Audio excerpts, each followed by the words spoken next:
what he called a red line with Russia, stating that it would trigger an asymmetrical, rapid and harsh response.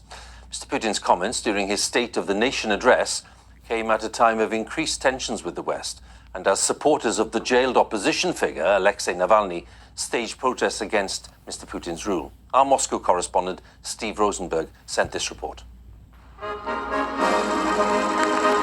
A touch of pomp. Then, cue the president. This was Vladimir Putin's 17th State of the Nation address. He used it to portray his country as a besieged fortress, threatened by the West. And he warned, don't mess with Russia. I hope no one will cross Russia's red line.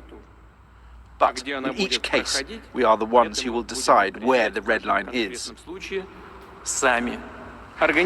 Organizers of any provocation threatening our security will regret it, like they haven't regretted anything for a long time. But is it Moscow that's the threat? The US and NATO say they're concerned by Russian troop movements and a military build-up near Ukraine. There's concern too about Alexei Navalny. The jailed opposition leader is on hunger strike and in poor health. America has warned Russia of consequences if he dies. Today, police detained more than 1,000 supporters of Mr. Navalny. There were protests across Russia.